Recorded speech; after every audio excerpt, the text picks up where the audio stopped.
Hello बच्चों, आज हम प्रश्नावली 3.4 का दूसरा प्रश्न करेंगे।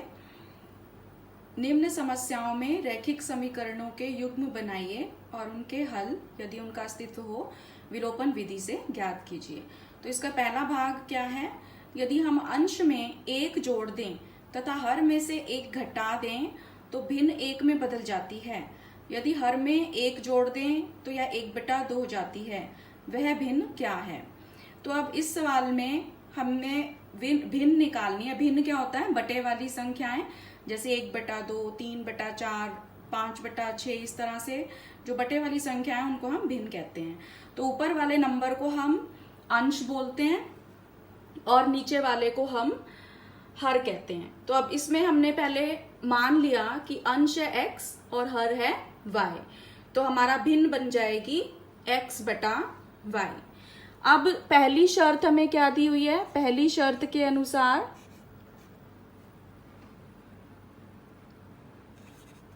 पहली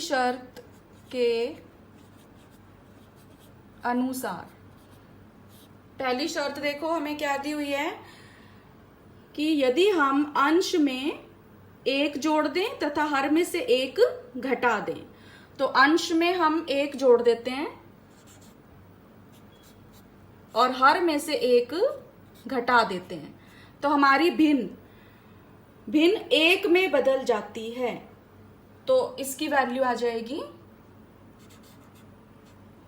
1। तो यहां से हमारा पहला समीकरण आएगा। कैसे? इस y-1 को हम ऊपर ले जाएंगे तो ये बन गया x+1 बराबर 1 y-1, और जिसको हम और कैसे लिख सकते हैं? x+1 बराबर y-1,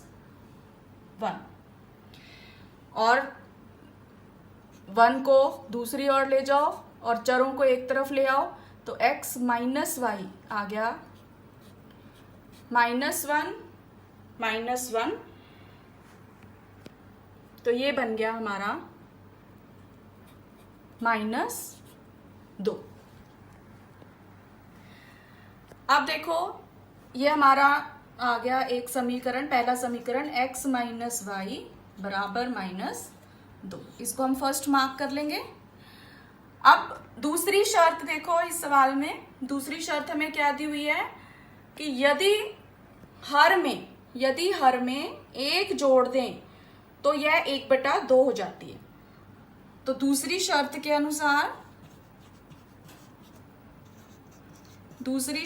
अनुसार क्या आएगा? हर में एक जोड़ दें, तो अंश हमने ऐसे कैसे रखना है? हर में एक जोड़ दिया तो हमारी जो भिन्न है वो क्या बन गई? 1/2। तो इसको भी हम सरल करेंगे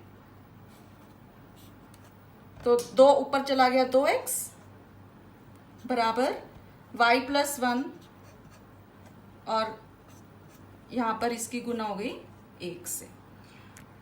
तो यहां से हमारा दूसरा समीकरण आएगा। इसको हम और किस तरीके से लिख सकते हैं? 2x बराबर y+1, और y दूसरी ओर ले जाने पर 2x - y का मान आ गया 1। ये हमारा आ गया दूसरा समीकरण। अब हमने इन दोनों 1 और 2 समीकरणों को सॉल्व करना है विलोपन विधि से। तो विलोपन विधि द्वारा हम अगर सॉल्व करेंगे तो यहाँ पे देखो x का गुणांक कितना है? 1, और यहाँ पर x का गुणांक कितना है दूसरे समीकरण में? 2। यहाँ पर y का है -1 और यहाँ पर y का है -1। तो यदि हम पहली में से दूसरी को घटा दें, क्योंकि y का गुणांक जो है -1 है, यहाँ भी -1 है, पहले से ही बराबर हैं ये दोनों गुणांक, तो हमें मल्टीप्लाई करने की कोई जरूरत नहीं है किसी भी समीकरण को। हम एक में से 2 को घटा देते हैं। तो अगर हम घटाएंगे तो क्या बनेगा? x - y बराबर -2। ये पहला समीकरण है। इसमें से हम दूसरा समीकरण घटा देंगे, निशान नीचे वाले समीकरण के बदल जाएंगे तो y से y कट गया और यहाँ पर माइनस एक्स रह गया बराबर -3। तो x का मान आ गया 3, क्योंकि माइनस से माइनस कट जाएगा। अब y का मान निकालने के लिए तो पहले समीकरण से पहले में x का मान पुट कर दो, तो ये बन गया, पहला समीकरण था x माइनस वाई बराबर -2, तो ये हमारा आ गया 3 माइनस वाई बराबर -2, माइनस वाई का मान आ गया -2 -3 -5, तो y का मान आ गया 5, क्योंकि माइनस से माइनस कैंसिल हो जाएगा। तो x का मान आ गया 3, y का 5, तो हमारी भिन्न जो हमने निकालनी थी वो किसके बराबर थी, x बटा y के, तो ये आ गया 3/5, तो हमारा उत्तर क्या आ गया 3/5। अब इसका सेकंड पार्ट देखो बच्चों, 5 वर्ष पूर्व नूरी की आयु सोनू की आयु की 3 गुनी थी, 10 वर्ष पश्चात नूरी की आयु सोनू की आयु की 2 गुनी हो जाएगी। नूरी और सोनू की आयु कितनी है? तो अब इसमें हमने इनकी वर्तमान आयु निकालनी है। तो देखो पहले हमने मान लिया कि नूरी की आयु वर्तमान आयु x वर्ष है और सोनू की वर्तमान आयु y वर्ष है।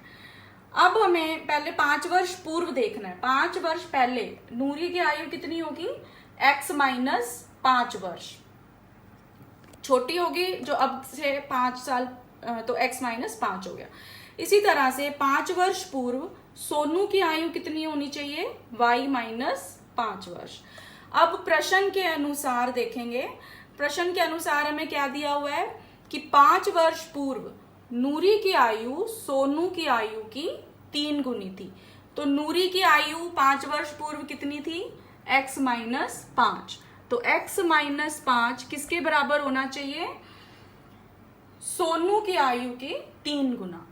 तो सोनू की आयु है y माइनस 5, तो उसके 3 गुना।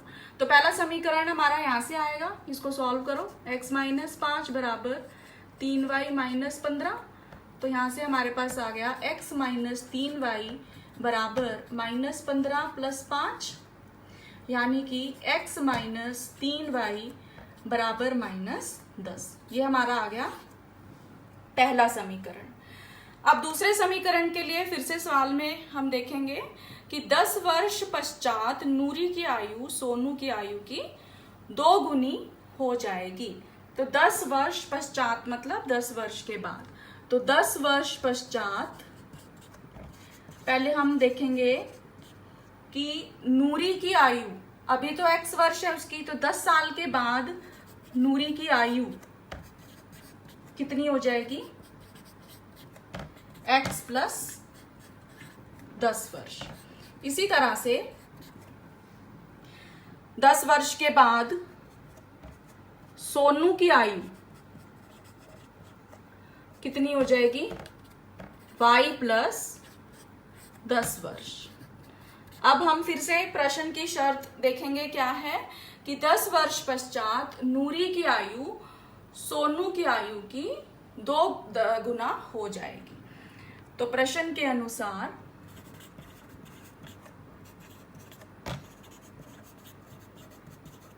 क्या बनेगा, नूरी की आयु 2 गुना हो जाएगी किसके, सोनू की आयु की। तो अब इसको सॉल्व करेंगे हम, तो x प्लस 10 हो गया, 2y जमा 20, तो यहाँ से आ गया x माइनस 2y बराबर 20 माइनस 10। तो दूसरा समीकरण हमारा आ गया x माइनस 2y बराबर -10। ये आ गया हमारा दूसरा समीकरण। तो अब हम पहले और दूसरे समीकरण को सॉल्व करेंगे विलोपन विधि से। तो अब देखो यहाँ पर भी x है और यहाँ भी x है, तो दोनों को हम माइनस कर देते हैं, तो हमारा x जो है वो कैंसिल हो जाएगा।